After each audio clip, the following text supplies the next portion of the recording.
Welcome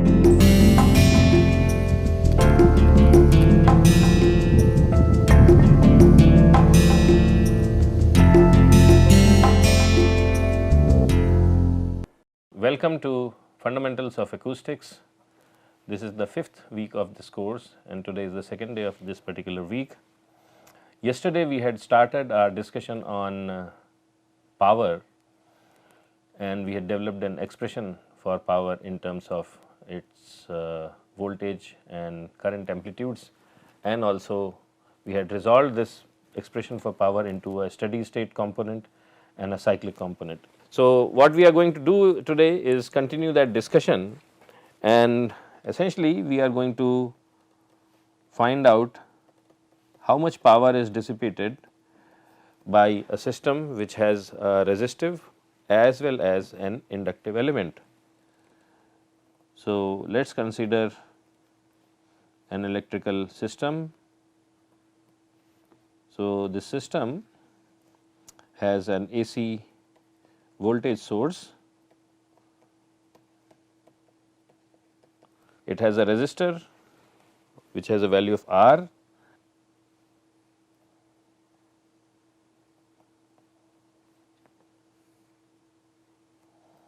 so the inductance of this element is L.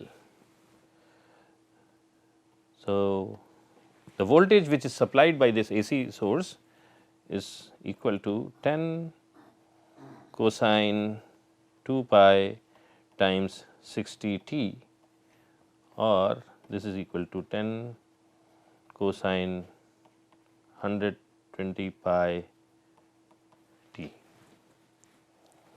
The current is something we do not know, but what we do know is what is the value of R and what is the value of L. So, R is equal to 100 ohms and L is defined as 1 over 1.2 pi henries.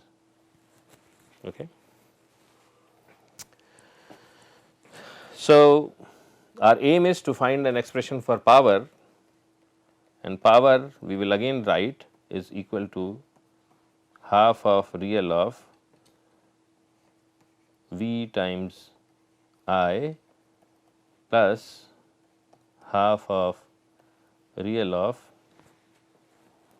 V times I star e 2 j omega t. So, at this point it is important to understand what is this capital I. So, here if the voltage is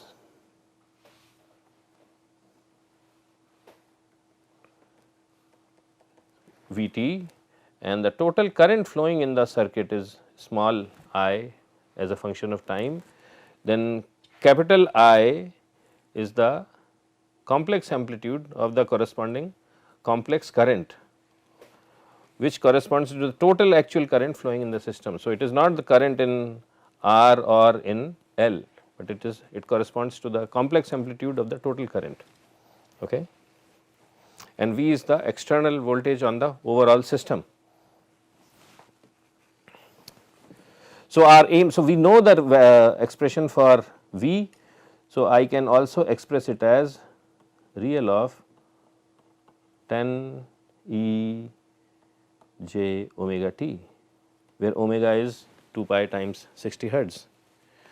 So, now what we have to find out is what is the value of I and what is the value of I star. The value of capital V is 10, but we do not know the value of I and I star. So, our aim is to find out I and I star. So, this is one way we can do it.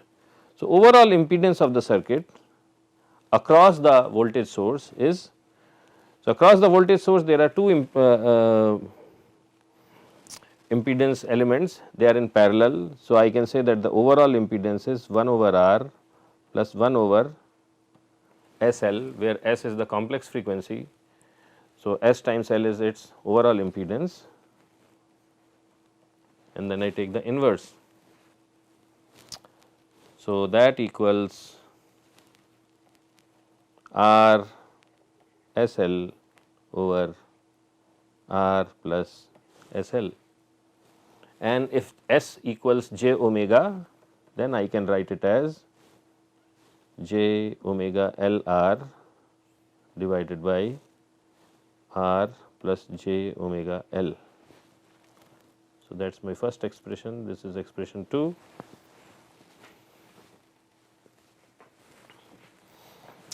So, actually what we will do is we will actually compute this, okay. We will actually compute this. Now, the inverse of impedance is known as admittance. So, this comes from electrical engineering. So, it is admittance, and this I designate as a scripted form of this symbol y. So, this is 1 over z. So, z is 1 over r plus 1 over SL. So, 1 over z is equal to 1 over r plus 1 over SL, and S is equal to j omega. So, it is equal to 1 over r plus 1 over j omega L. And now we put the values. So, admittance is equal to R is 100 ohms. So, it is 1 over 100, and L is 1 over 1.2 pi henries, and omega is 2 pi times 60. So, it is j times 2 pi times 60 into 1 over 1.2 pi. Okay. So, I add these two up, I get 1 over 100 plus. So, what do I get from here? Pi cancels out, 2 times 60 is 120, 120 divided by 1.2 is 100. So, it is 1 over 100 j. Okay. So, this admittance I can write it as y 1 over 100 times 1 plus 1 over j, and we know that 1 over j is equal to minus of j, if I is equal to minus of j. So, it is equal to 1 minus j divided by 100. So, that is my admittance. So, if that is my admittance, then impedance is inverse of admittance, and that equals 100 divided by 1 minus j. Okay. Let us look at this 1 minus j term in a complex plane. In a complex plane, this is my real axis, this is my imaginary axis, and the amplitude or the magnitude of this 1 minus j is the square of real part plus the square of imaginary part and its square root. So,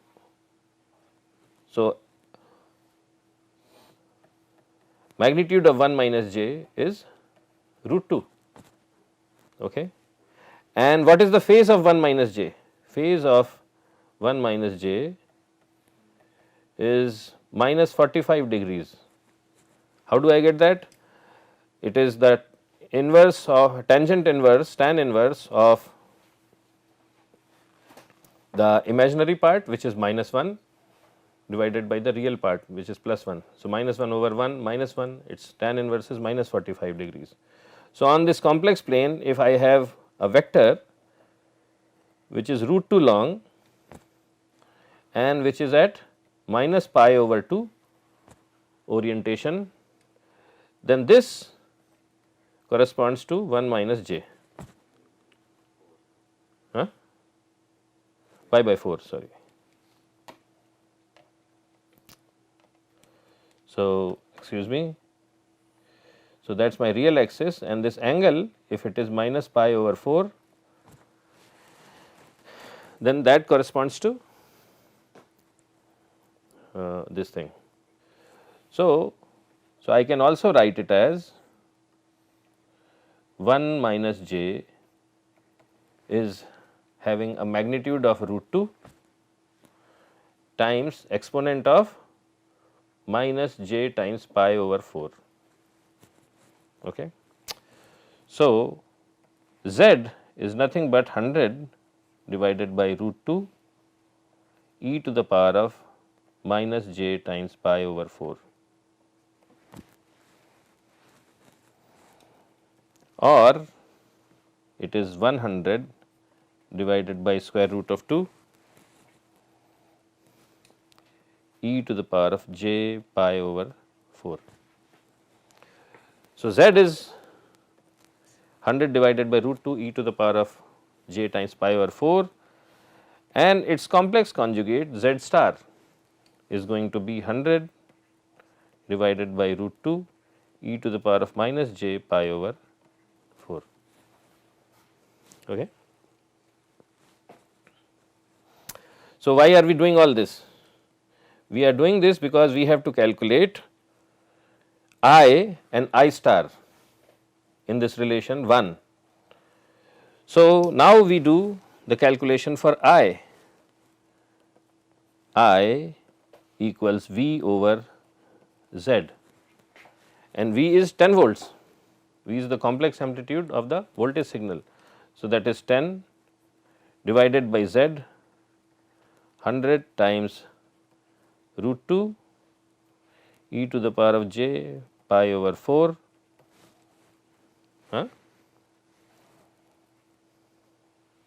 So, this is equal to root 2 divided by 10 e to the power of j pi over 4, and I star is V star divided by Z star.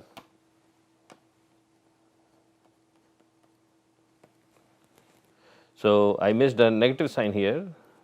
So, I is root 2 divided by 10 into e to the power of minus j pi over 4, and I star is going to be, so V star, V is 10, it is a real number, so its complex conjugate also 10, and Z star is 100 divided by root 2, so it is 100 root 2 e to the power of j pi over 4, and that gives me root 2 divided by 10 e to the power of j pi over 4. Okay. So, now I know what is I and what is I star. I put these back into my relation for power, and I will be able to calculate the relation for power. So, PT equals half of real of V I plus half of real of V I e to the power of 2 j omega t. So, this is equal to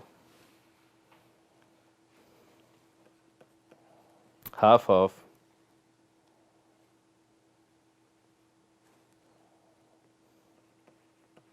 real of, so V was 10 volts, I is times root 2 over 10 e to the power of minus j pi over 4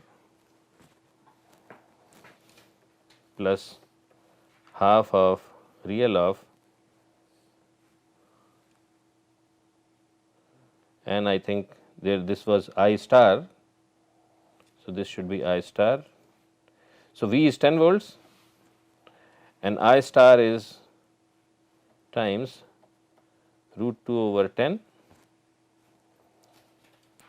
e to the power of j pi over 4 and then e to the power of j omega t, 2j omega t. Okay. So, this 10 and this 10 cancels out, these two guys also cancel out. So, what I am left with is half, and then root 2 comes out, right, and then so the real of exponent of minus j pi over 4 is cosine of minus pi over 4.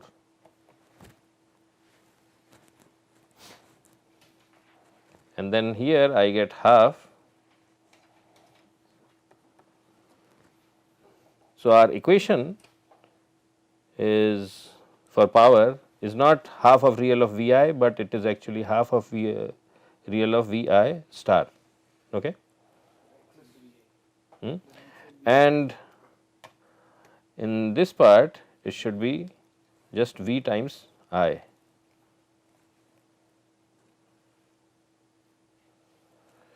So, there is a star here and there is no star here, there is no star here. Okay. So, because of these, this negative sign, it becomes a positive sign and this becomes a negative sign. So, it is cosine of plus pi over 4 plus, so we will look at the second part, it is root 2 over 2 times cosine of 2 omega t minus pi over 4. Okay.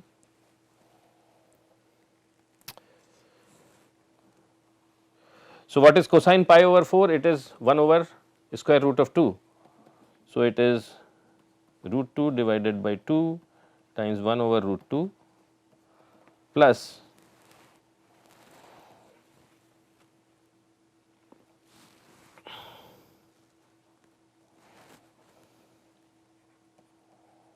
root 2 by 2. So, I can simplify this. So, it is 1 over square root of 2 times cosine omega t minus pi over 4. So, that is equal to 0.5 plus, and 1 over square root of 2 is 0.707 cosine 2 omega t minus pi over 4. So, that is my expression for power.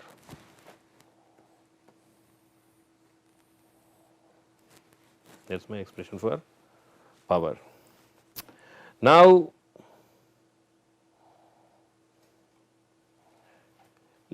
so this is the expression for power. The expression for power for the earlier circuit, which had only a resistive element here, it was similar, but there was a significant difference. So, it was half plus 0.5 cosine 240 pi t.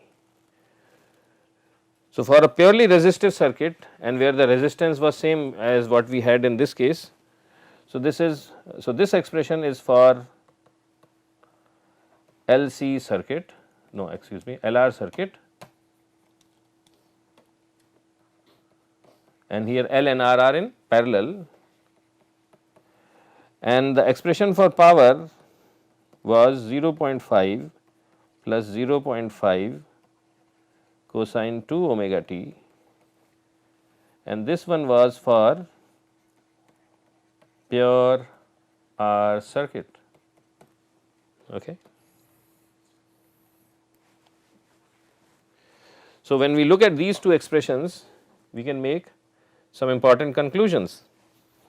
So, the first conclusion is that average dissipated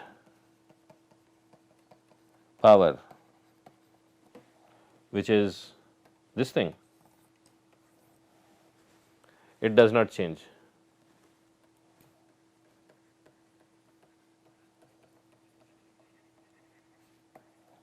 It does not change due to addition of a L element, does not change due to addition of an inductive element. The second thing is that the amplitude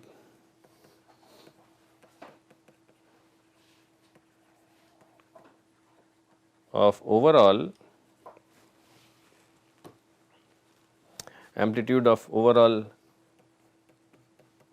cyclic component of power. So, what is that amplitude? It is this thing.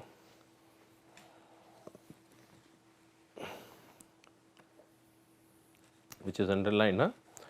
So, this amplitude it goes up when L is in parallel to C. Okay. So, when L is in parallel to C, it's when it is in parallel to the resistor.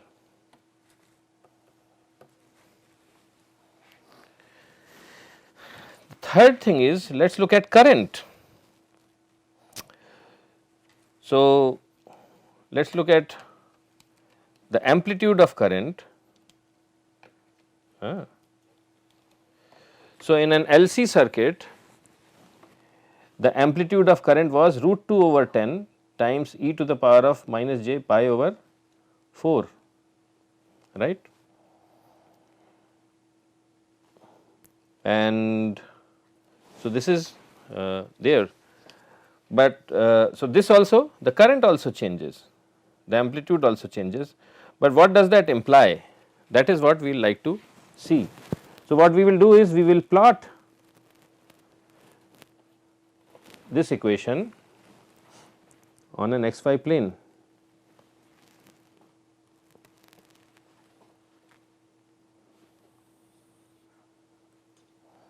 So, this is my time axis and this is my power, and the first thing I am going to plot is the average dissipated power. So, average dissipated power, let us say this is half. So, this does not change. So, this is average dissipated power.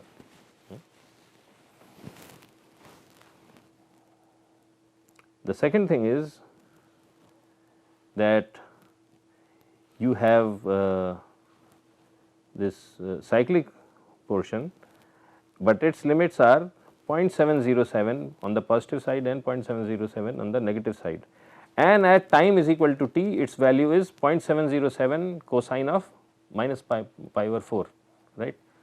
So, cosine of pi over 4 is 1 over square root of 2. So, it will be half, but it will have a higher peak limit. So, this I am going to plot it in green, this entire thing. So, this is 0.5 and let us say this is 0.707 beta, excuse me,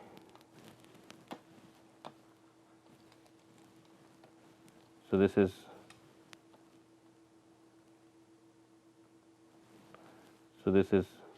oops. So, that is 0.707 and at time t is equal to 0, its value will be here, but at an earlier time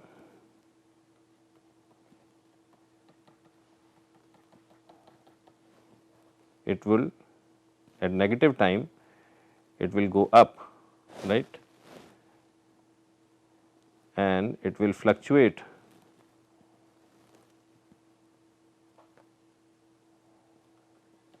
between positive 0.707 and negative 0.707.